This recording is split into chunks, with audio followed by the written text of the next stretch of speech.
하나님의 부르심에 순종하는 것은 가장 좋은 선택이었다고 늘 고백하며 살아갈 수 있기를 주님의 이름으로 축복합니다. 내가 선택하지 않으면 남이 선택한다라는 글이 있더라고요. 그 글의 내용은 이런 것입니다. 미국의 40대 대통령을 지낸 로널드 레이건이 어렸을 때 새 구두를 맞추기 위해 부모님을 따라 기쁜 마음으로 구두 가게를 가게 됐습니다. 구두 수성공 아저씨는 레이건의 발의 수치를 잰 뒤에 둥근 것과 각진 것 중에 어떤 구두를 만들지를 물었습니다. 그런데 레이건은 구두를 한참 살펴보고 고민만 할 뿐 쉽게 결정을 내리지 못했습니다. 한참을 망설이자 수성공은 잘 생각해보고라고 했고 결국 그날 구두를 마치지 못하고 집으로 돌아갔습니다.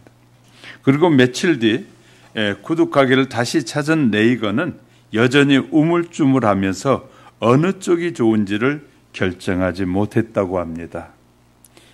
그때 정 그렇다면 일주일 뒤에 구두를 찾으러 오너라.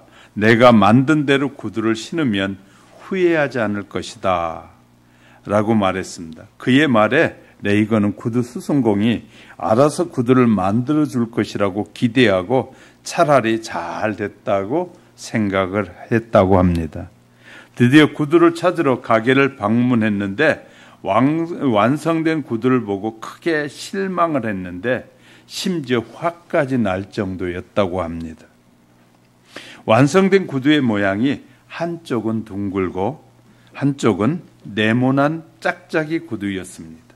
너무나 기가 막힌 레이건이 화를 난 얼굴로 구두가 짝짝이가 된 이유를 묻자 수성공이 이렇게 대답했습니다.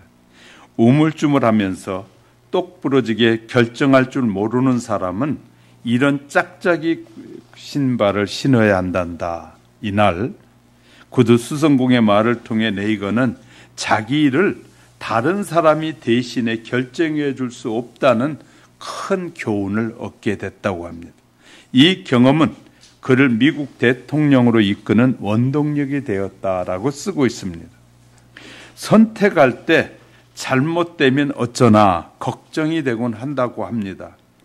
그러나 최고의 선택을 하려다가 기회 마저 놓치는 것은 너무 어리석은 일이다라고 소개합니다.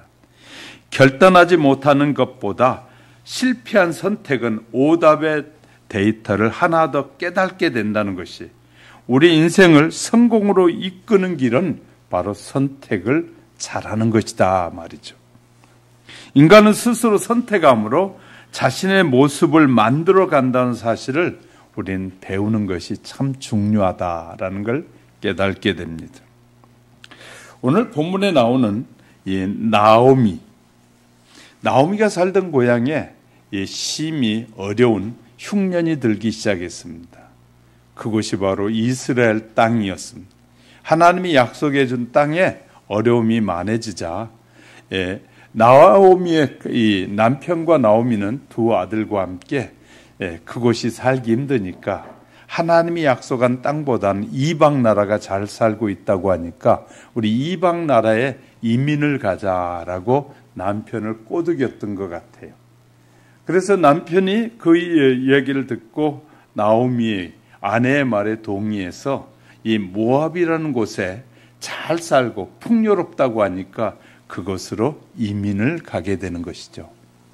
이민을 가게 돼서 나오미는 그곳에 가면 행복할 줄 알았는데 이민을 가서 얼마 가지 않아서 남편이 이유를 알 수 없는 병으로 죽게 됩니다. 그런 가운데 두 아들을 이방 여인들과 결혼을 시켜서 두 아들을 이방 여인과 결혼해서 가정을 꾸며줬어요. 그런데 얼마 가지 않아서 이 손주도 낳기 전에 이 두 아들도 역시 그곳에서 병이 들어 죽게 되는 이 안타까운 일을 경험하게 돼요. 그것이 룻기 1장에 소개되는 내용입니다. 자, 그곳에서 두 며느리를 얻게 되었고 두 며느리와 함께 이제 세 여인이 사는데, 그때 마침 들려오는 소식은 하나님의 약속의 땅인 이스라엘에는 풍요로워졌고 살기 좋은 곳이 됐다라는 소식을 다시 듣게 됩니다. 그래서 이제 마음으로 작정합니다. 내가 이곳에 하나님을 떠나서 이방 나라에, 이방 땅으로 왔더니 이런 어려움이 있구나라고 생각하고 나오미가 깨닫고 다시 고향으로 돌아가겠다고 마음을 정합니다. 고향으로 돌아가겠다고 하는데 이제 문제는 두 며느리였습니다. 그래서 오르바와 룻에게 말합니다.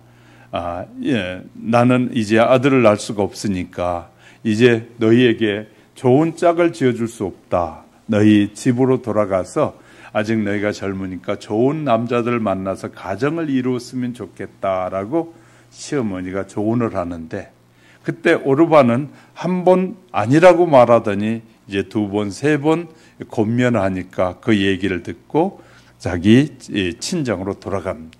그런데 그때 유독이 룻이라는 이 며느리는 아닙니다.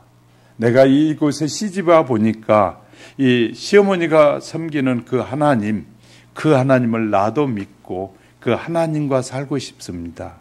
시어머니를 잘 봉양하겠습니다.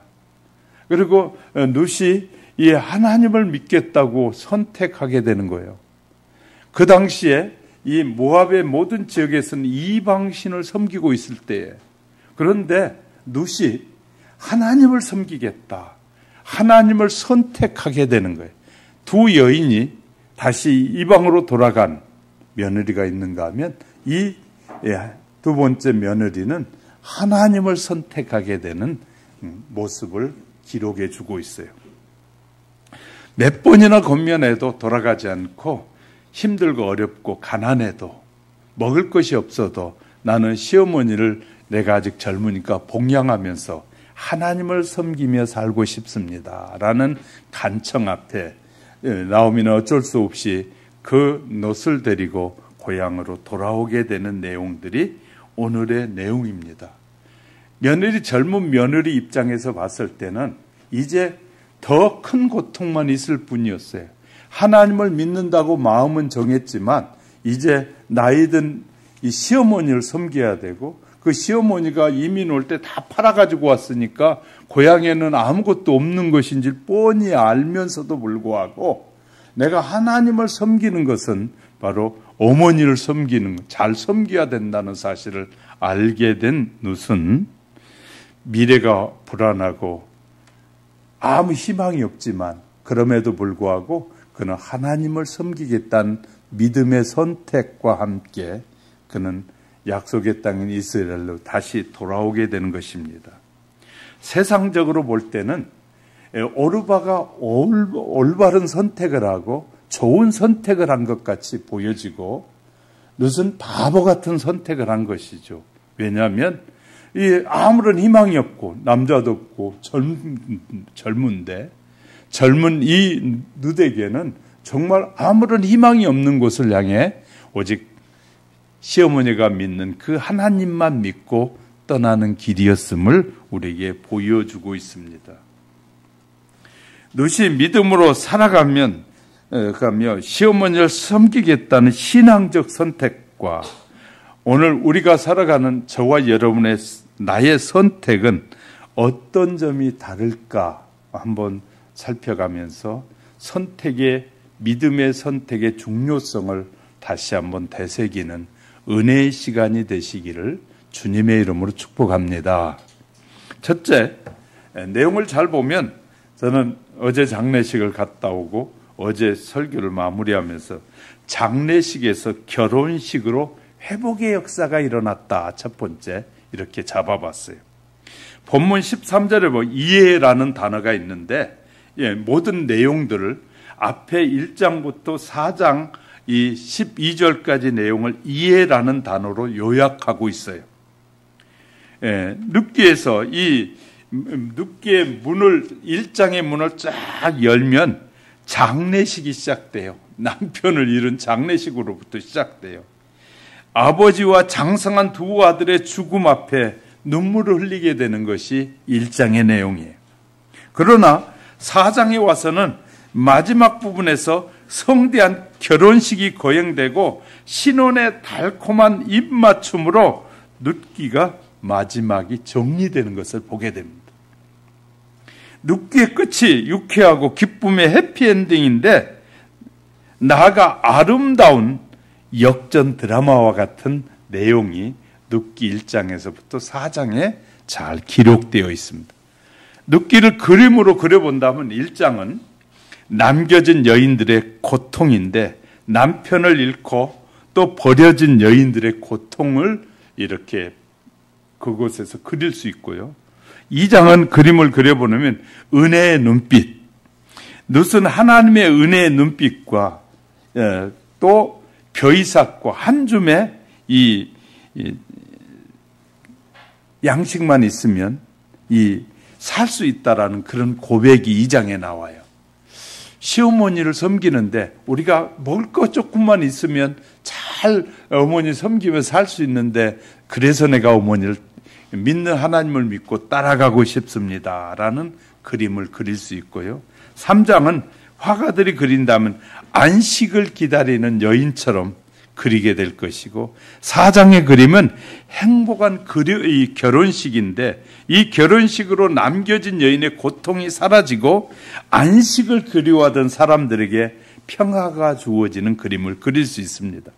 4장의 결혼식은 천국 혼인잔치에서 신랑 예수를 예고하고 있다고 보여지는 내용이기도 합니다.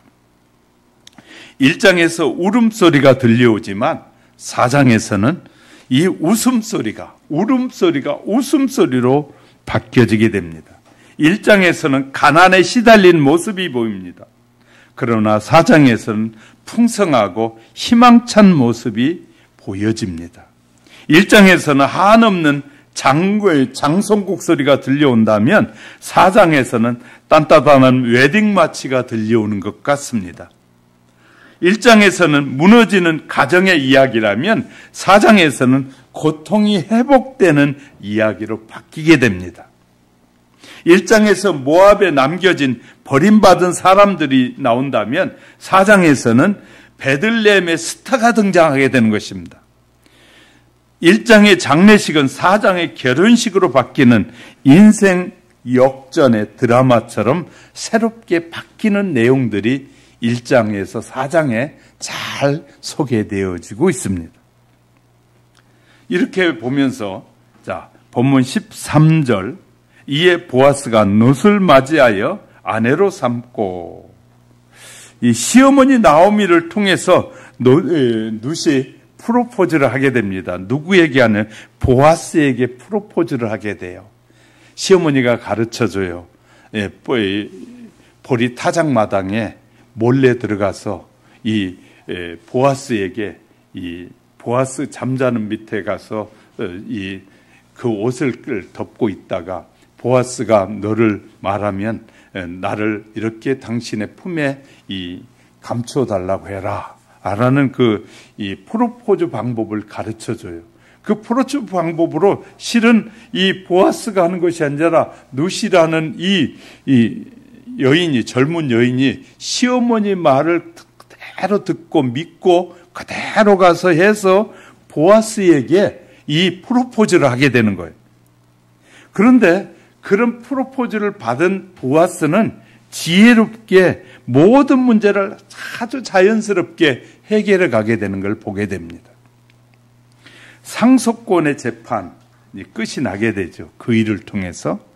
재판이라고 하면 살벌한 분위기로 느껴져야 하는데 베들레헴의 사람들은 서로 존중하고 축복하면서 정리해요.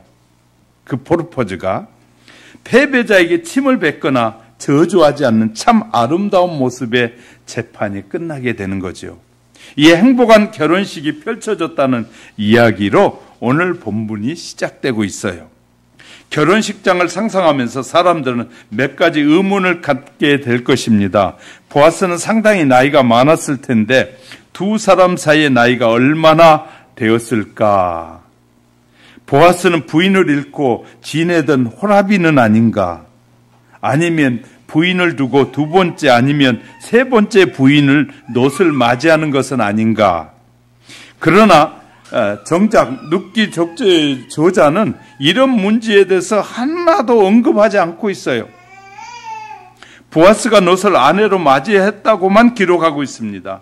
13절에서 룻은 결혼을 하고 아들을 낳고 후딱 10개월이 지나가게 됐습니다. 기록은 없지만 참 행복하고 달콤한 10개월이 있으리라고 짐작이 될 정도로 결혼했고 10개월이 지나서 아들을 낳았다라는 내용으로 소개되는 거죠. 여기에서 룻기 저자는 여호와께서 룻으로 하여금 임신하게 하셨다라고 기록하고 있어요.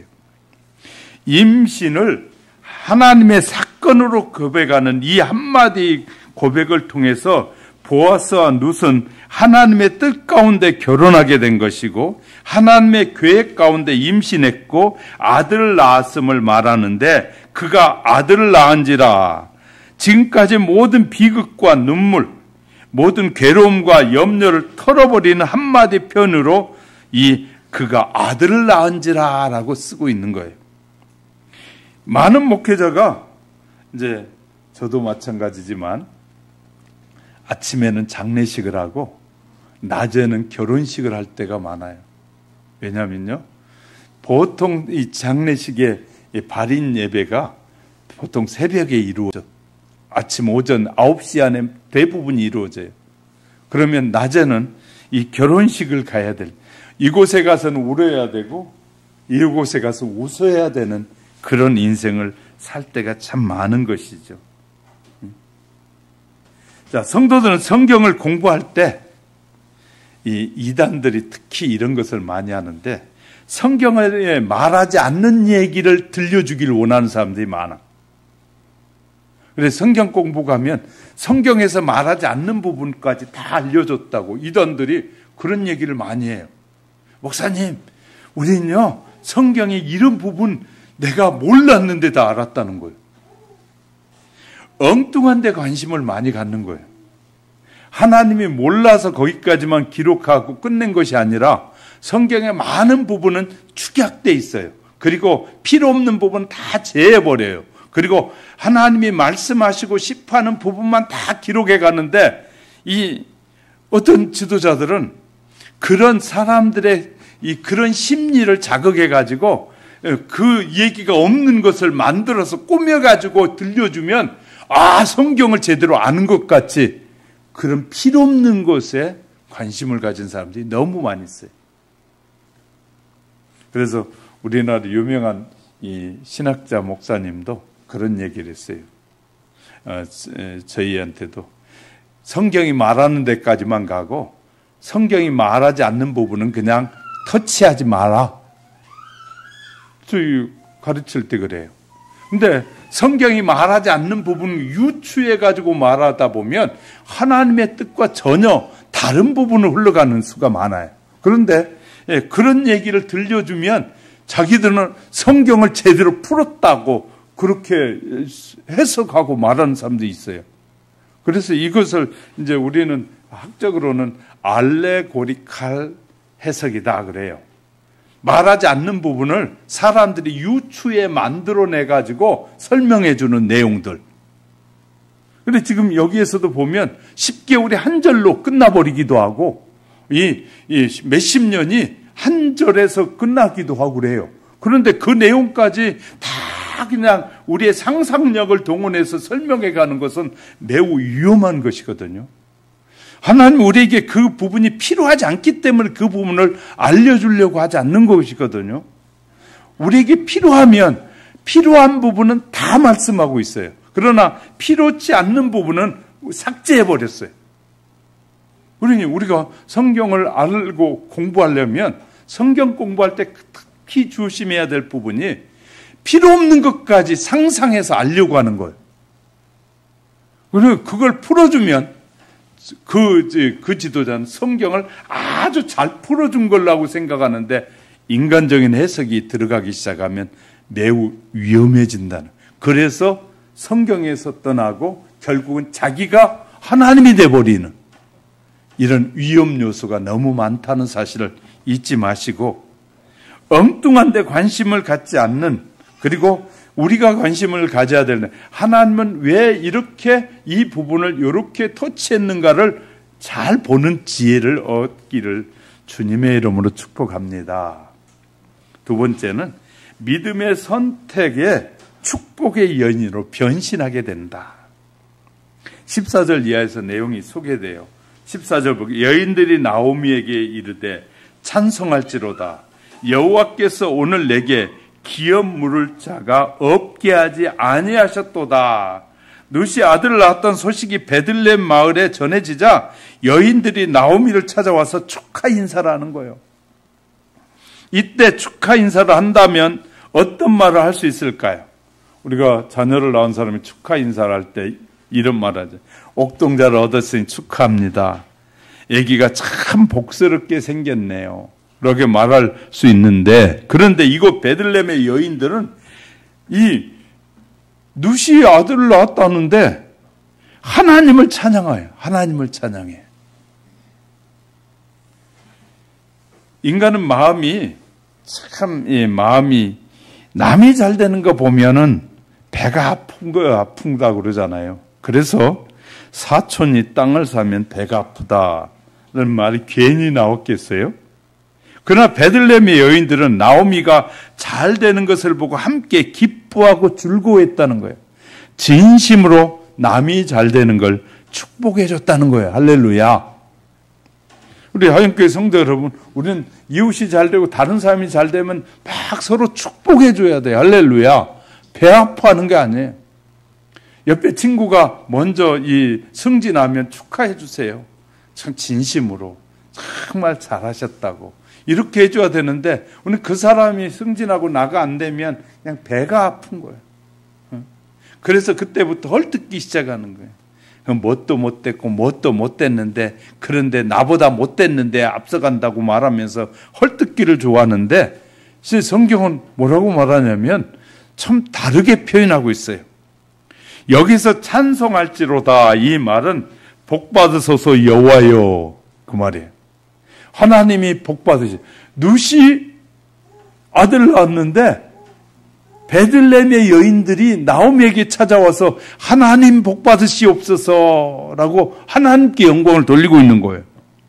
이어서 기업을 물을 자가 나왔는데, 이 말은 이 아이의 이름이 이스라엘 중에 유명하기를 되기 원한다. 정말 우리하고 좀 다른 표현을 쓰고 있죠. 우리 번역에는 이 아이 이름이라고 되어 있는데 원문에는 그의 이름이다라고 되어 있어요. 그가 누구일까? 우리말 번역처럼 지금 태어난 이 아이의 이름을 말한다라고 할 수 있어요. 그래서 보아스 이름이 유명해지기를 축복하는 말이 될 수 있어요. 보아스가 유명해지기 원한다. 또한 여호와의 이름이 이스라엘 중에서 이 유명하게 부름받기를 원한다 라고 축복하는 뜻이에요. 하나님 영광 받으십시오 라고 말하잖아요. 왜 이렇게 했을까? 참 재밌잖아요, 표현이. 그죠?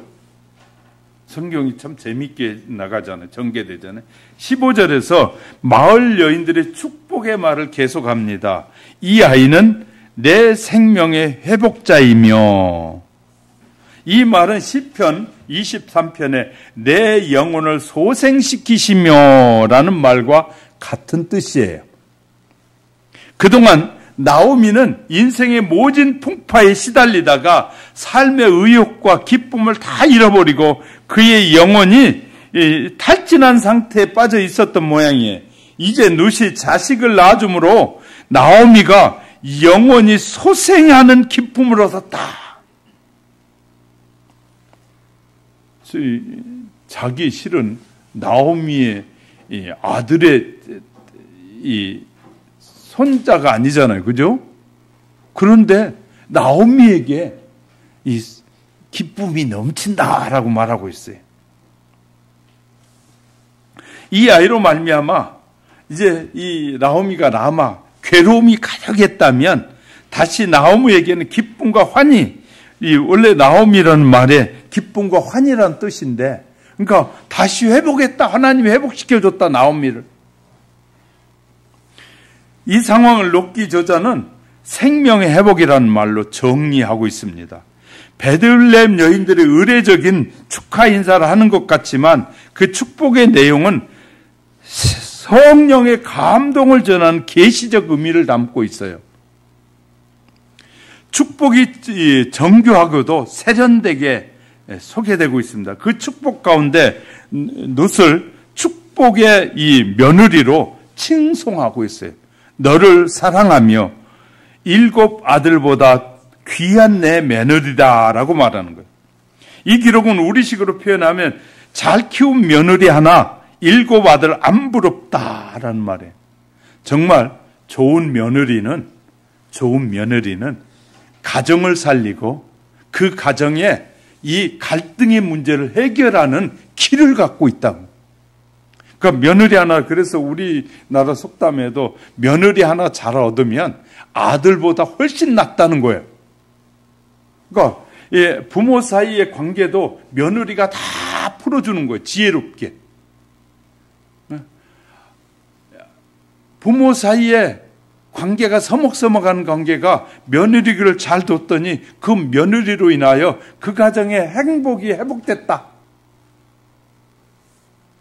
정말 중요한 거예요. 그래 사람이 한 가정에 잘못 들어왔느냐 잘 들어왔느냐에 따라 가정이 바뀌게 되는 거예요. 이해가 되셨어요? 저와 여러분이 복 있는 사람이 돼서 그 가정에 들어가서 내가 복 있는 자의 삶을 살면 그 가정이 복이 되는 거예요. 할렐루야. 아멘 안 하시는 거 보니까 복이 되기 싫은가 보네.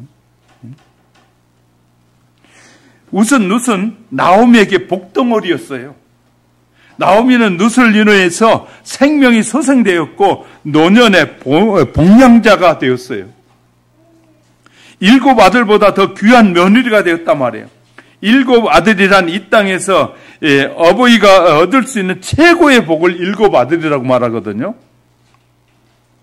룻은 남편 보아스에게도 복덩어리가 돼. 남편에게도 복덩어리가 됐고, 보아스는 롯과 함께 구속의 족보, 메시아 가게를 이어가게 되었습니다. 유명한 가문으로 거듭나는 거예요. 보아스 가정이 룻을 통해서 이 아들을 낳음으로 그 가문이 다시 일어서는 가문이 되는 거예요. 룻이 나엘과 같은 국모라면 보아스는 자연히 이스라엘 국무가 되는 거예요. 국부가 되는 것이에요. 롯은 베들레헴의 마을에 복되게 만든 복덩어리였어요. 무명의 마을에 룻이 낳은 아들과 함께 다윗 왕의 고향 메시아가 태어난 마을이 된 거예요. 이것이 한참 뒤에 있을 일들의 예고편이 된 거예요. 이 이상 더 유명해질 수가 있을까요? 또한 룻은 이스라엘 민족이 복덩어리요 온 인류의 복덩어리가 된 거예요.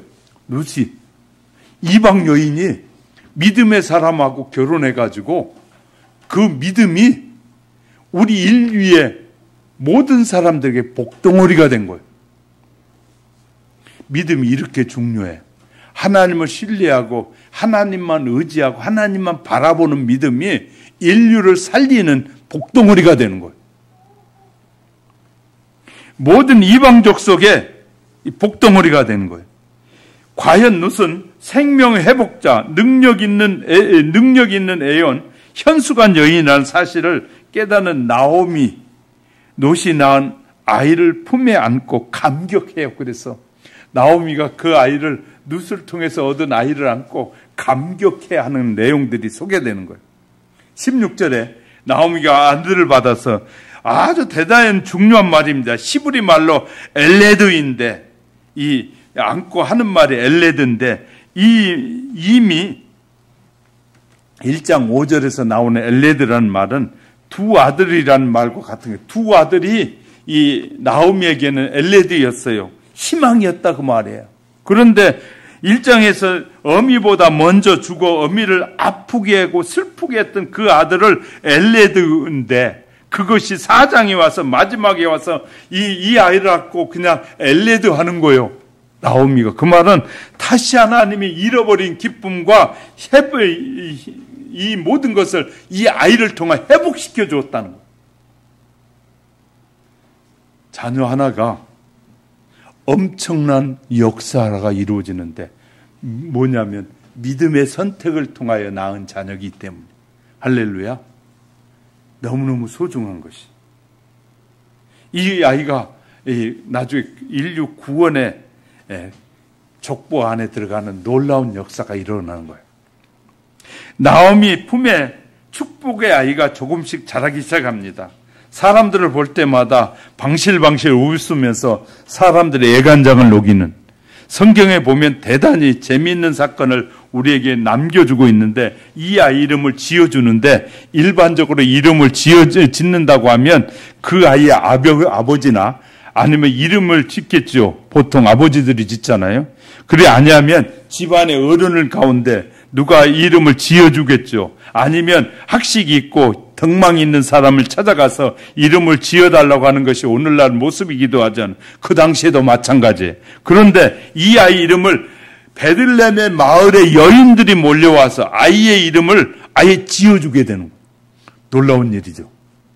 일반적이지 않는 기록이 지금 기록되어 있는 거예요. 성경의 17절에 보면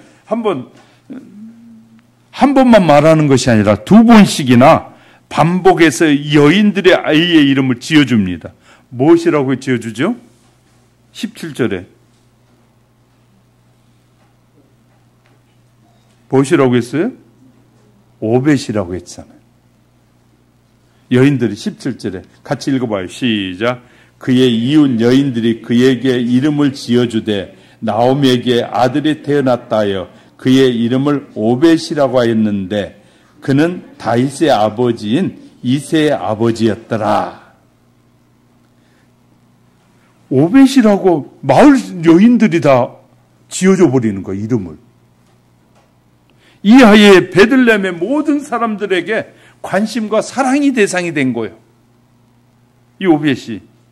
왜 이 얘기가 이렇게 이어집니까? 이 아이가 바로 다윗의 할아버지가 된 것이에요.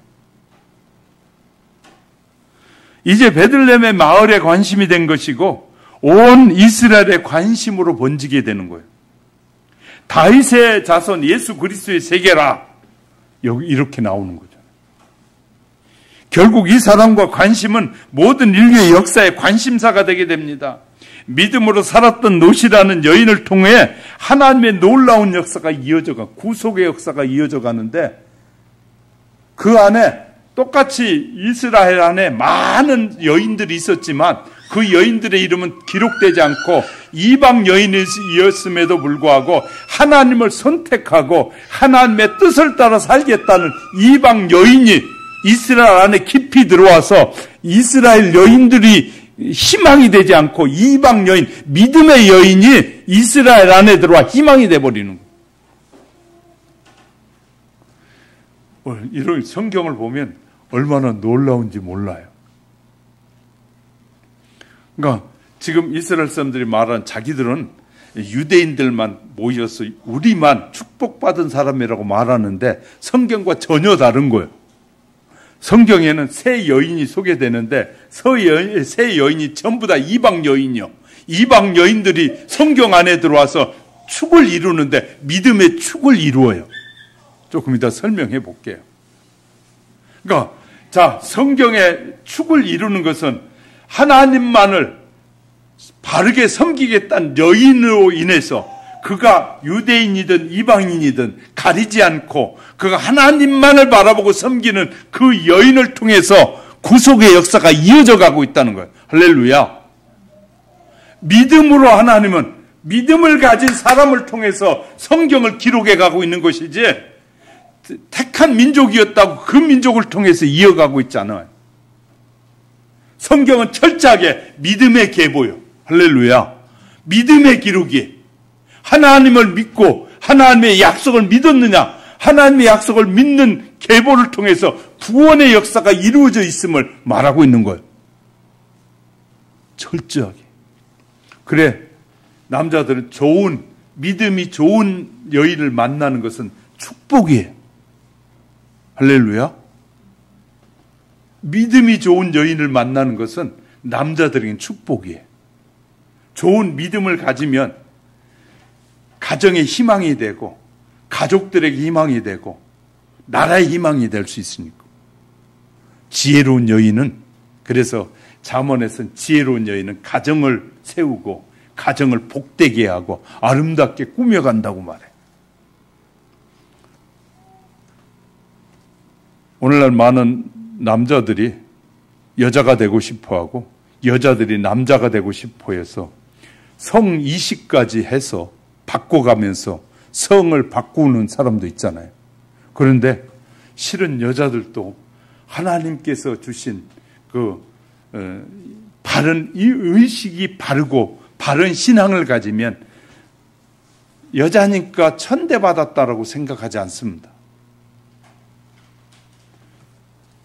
많은 사람들이 남자는 대단하고 여자는 의미 없다고 생각하는데 성경의 기록은 여자가 하나님을 섬길 때 그 여자 믿음을 통해서 역사가 이어져감을 너무 자세하게 보여줘. 그래서요, 우리의 선택 중에서 믿음의 사람을 선택하는 남자들은 지혜로운 것이에요. 그리고 그 좋은 믿음이 더 좋은 믿음을 갖게 도와주는 것은 정말 소중한 것이에요. 믿음으로 살려던 롯이라는 여인을 통해서 하나님의 역사가, 구속의 역사가 이어져 가고 있다는 사실을 믿으시기를 주님의 이름으로 축복합니다. 세 번째, 인간 구원의 드라마는 믿음으로 만들어졌다. 제가 그렇게 주제를 만든 것이 18절에 베레스의 계보는 이러하니라. 베레스는 헤스론을 낳고, 룻기의 결론은 마지막 5절에 계보가 기록되어 있어요. 18절, 19절, 20절, 21절, 22절. 계보는 일반적으로 앞에, 다른 성경에서는 앞에 나오는데 유독 룻기만은 계보가 제일 마지막에 소개되고 있어요.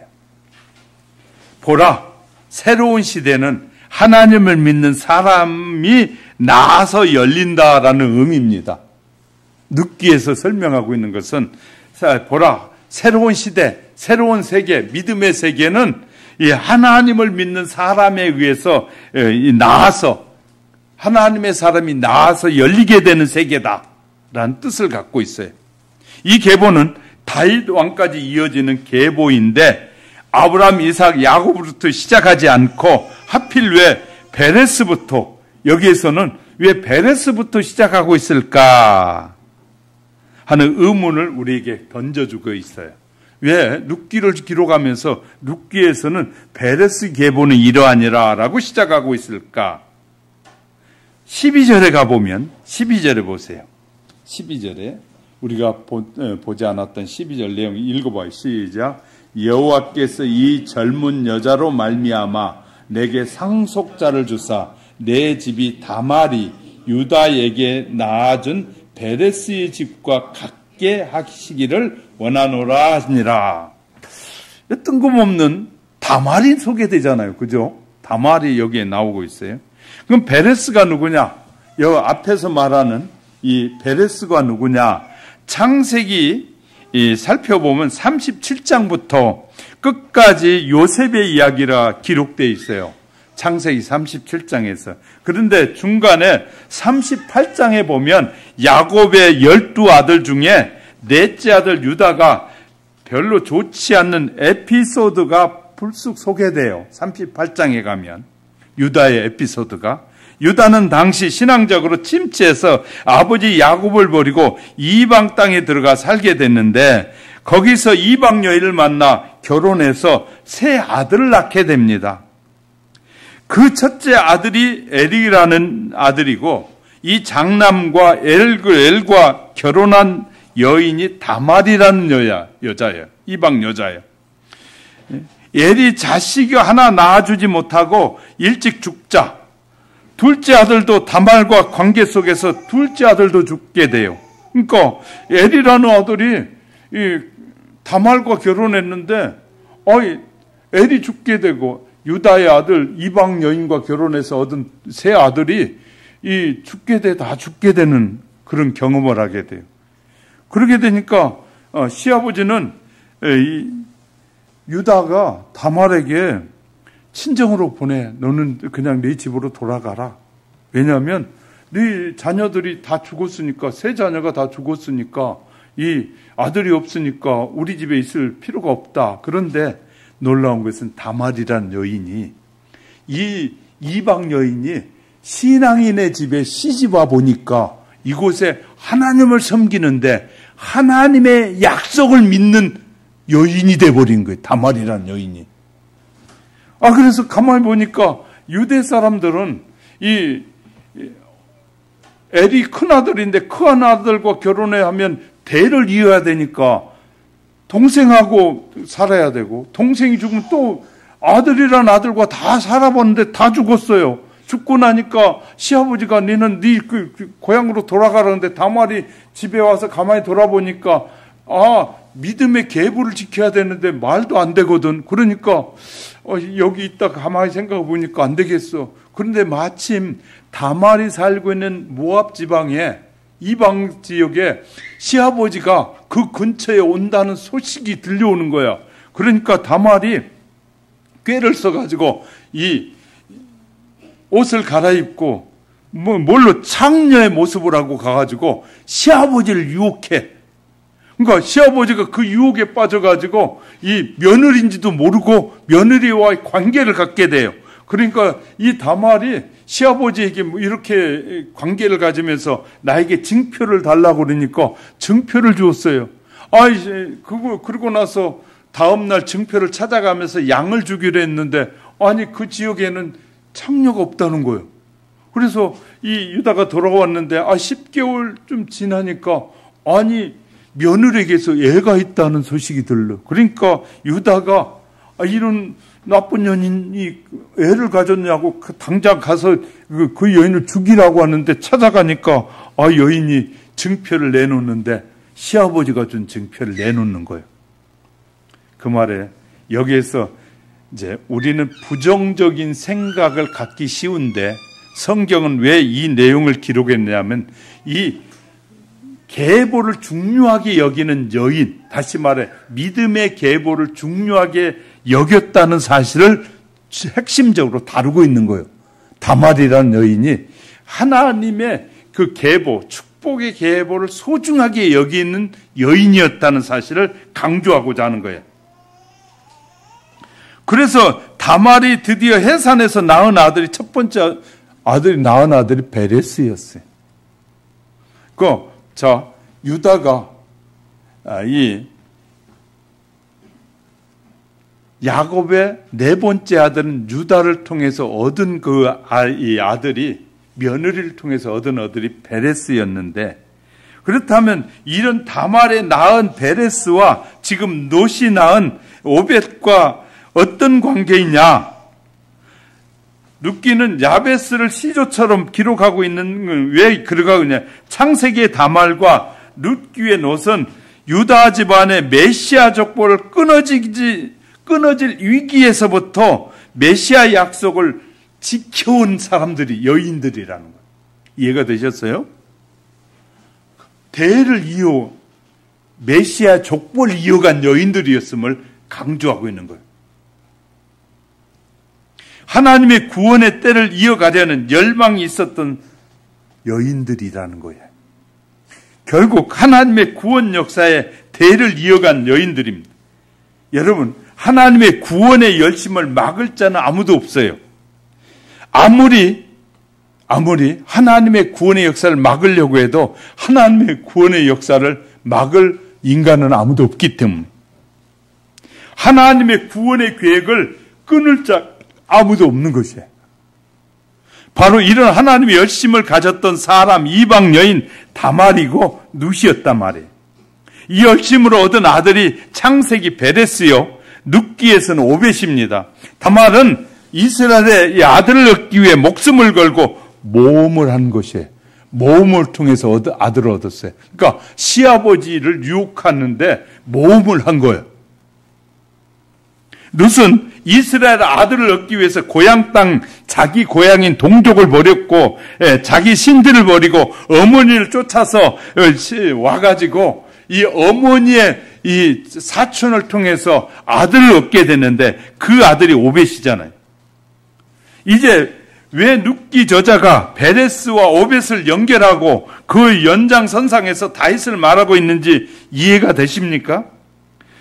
당신은 구원하려는 하나님의 열심을 막을 자가 없다는 거예요. 하나님은 믿음의 사람을 통해서 역사를 이어가고 있어요. 구원의 역사를 만들어가고 있다는 거예요. 당신은 하나님의 백성으로 삼으려는 하나님의 놀라운 계획을 끊을 자가 아무도 없다는 사실을 기록하는, 하나님의 구원의 폭은 마지막 이 5절 족보에 각 절에서 2사람씩 모두 10명의 이름을 언급하고 있어요.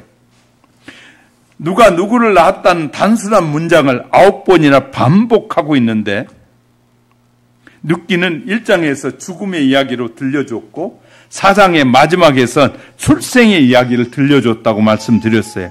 여기에 등장하는 이들의 어떤 사람인지 어떻게 살았는지 잘 알지 못합니다. 그러나 구약 성경이 우리에게 이들의 이야기를 알려주지도 않습니다. 물론 어린 청년 시절을 거쳐 시집가고 장가가고 자식을 낳았겠죠. 그러나 우리에게 숨겨진 인물들이에요.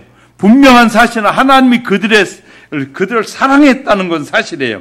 족보 속에 이번에 등장하는 인물들이지만 구원의 맥을 이어주는 위대한 인물이다. 구원의 맥을 이어가는 인물들이었다.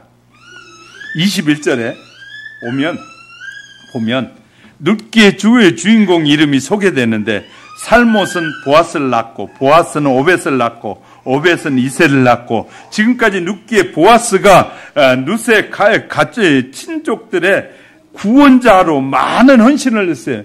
이 실은 보아스가 이 가족들, 형제들을 많은 사람을 도와준 사람이었어요.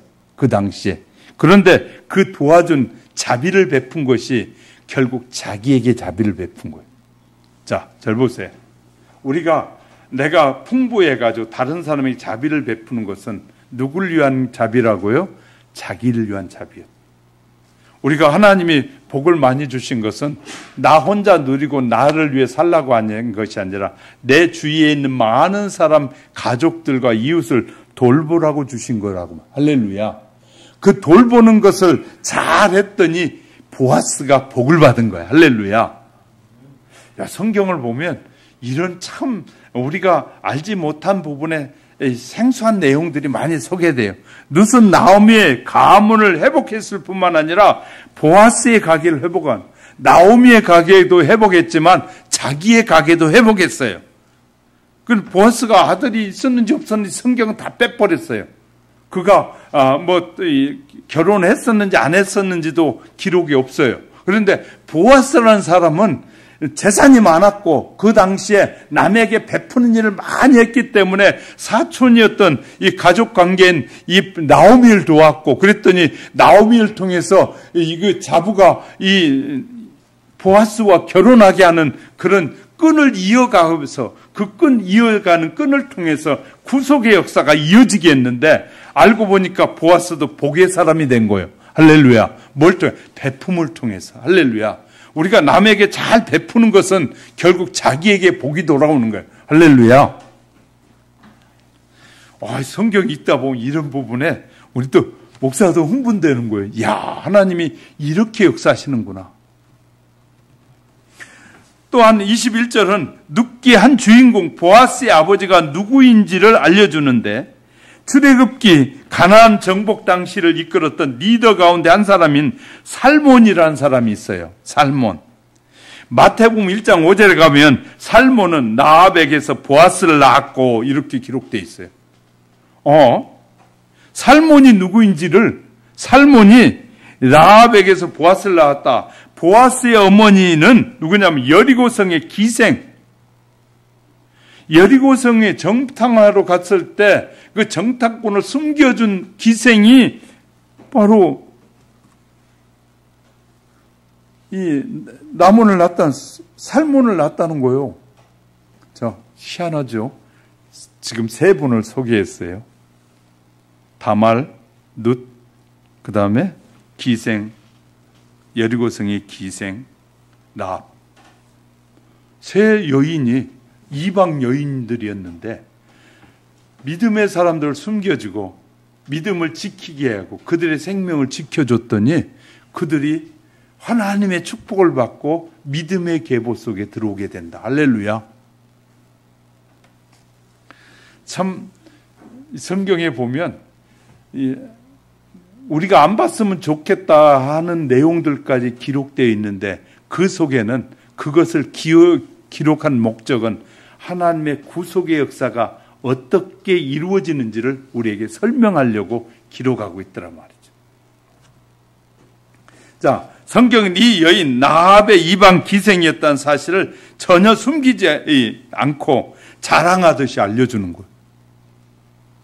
우리 잘된 사람들이 자기의 이 역대기를 쓰면서 대부분 그런 걸 쓸 때는 다 나쁜 건 다 감춰버리거든요. 좋은 것만 써. 자기가 잘한 거, 베푼 것만 쓰는데 성경은 아주 사람들이 보기에 민망한 것까지도 다 기록해서 우리에게 알려주면서 그 이유는 하나님의 구원의 계획인 그런 걸 따지지 않고 구원에 어떻게 이루어져 가는지를 하나님의 계획을 우리에게 보여주고 있단 말이에요. 사람의 계획을 우리에게 설명해 주려면 이런 부분을 빼야 되는데 하나님이 어떻게 그 구원의 역사를 이루어가 하나님의 계획을 이루어가는 걸 보여주기 위해서 다 기록되어 있는 거예요. 룻기의 족보는 하나님의 구원의 폭이 얼마나 엄청난 것인지를 보여주고 있습니다. 하나님이 얼마나 크신 분인가를 말하기도 해요.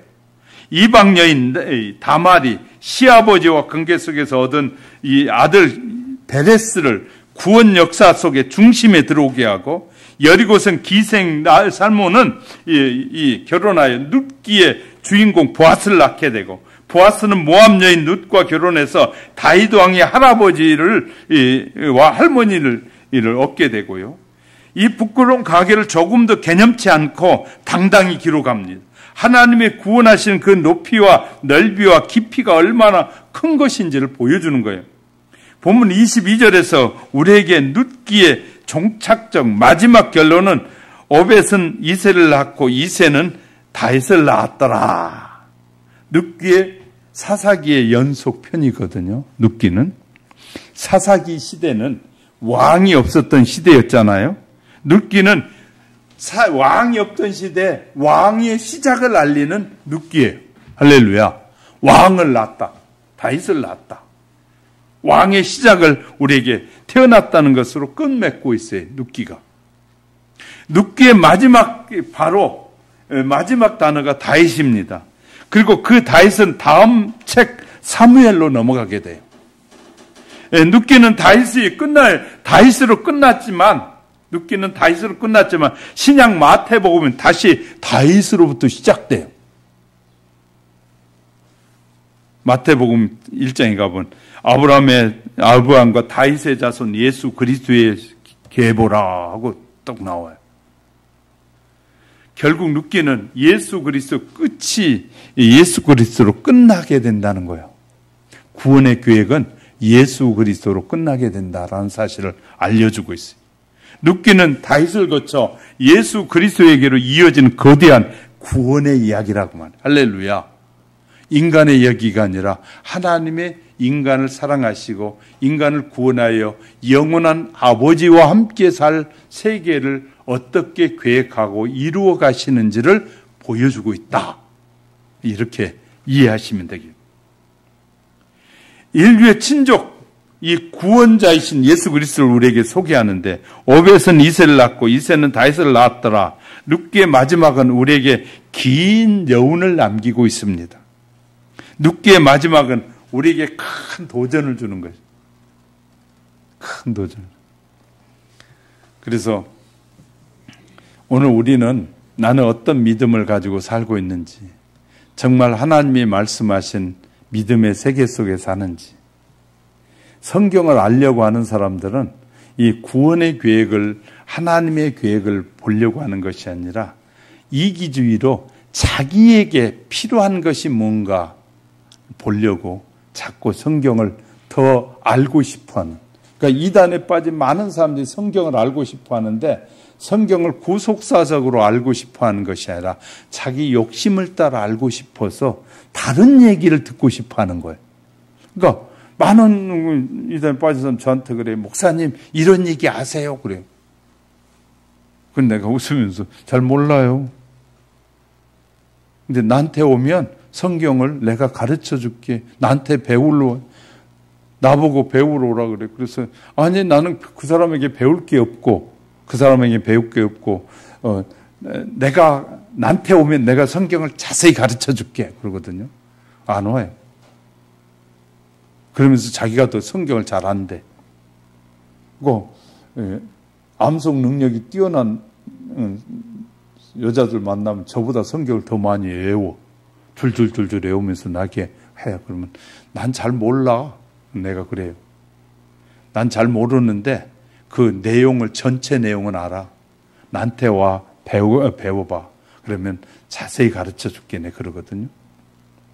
정말 우리는 성경을 알고 하나님을 믿는다면 우리는 그럼 우리 시대에 어떻게 살아야 되느냐? 하나님의 구원의 계획이 믿음의 사람을 통해 이어져 가고 있다면 오늘 믿음이 다른 사람을 통해 내게 전해져 왔잖아요. 그럼 내가 이 믿음을 지키고 말 안 하고 살면 믿음이 여기서 끝나. 나는 이제 오늘 마지막으로 이것 얘기하고 싶어서 지금 쭉 설명한 거예요. 그러면 나는 어떻게 해야 된다? 이 믿음이 구원의 계획이, 하나님의 계획이 이루어져 가게 하려면 내가 어떻게 해야 될까요? 믿음의 사람을 낳아야 된다는 말이에요. 이해가 되셨어요? 그 말은 다른 말로 하면 복음을 전해서 그가 예수 믿게 해야 된다는 말이에요. 할렐루야. 복음을 전하면 예수의 사람이 태어나게 되잖아요. 이해가 되셨어요? 반드시 우리는 복음이 나에게 끝나면 안 되고 내가 또 다른 사람에게 예수님을 전해서 그가 예수를 믿게 하는 것이 믿음으로 구원의 역사를 이어가게 하는 일을 하는 거예요. 할렐루야. 전도하는 것이 하나님의 구원의 계획을 이루어가는 길이에요. 우리가 하나님의 뜻을 거역하고 전도하지 않고 내가 그냥 나만 예수 믿고 잘 살지 하고 끝나버리면 복음은 나에게서 끝나. 그러나 하나님의 계획은 내가 그렇게 끝내버리니까 이방인을 통해서라도 하나님의 구원의 계획이 하나님의 마지막 종착점에 갈 때까지는 그 일을 하길 원하시는 거예요. 할렐루야.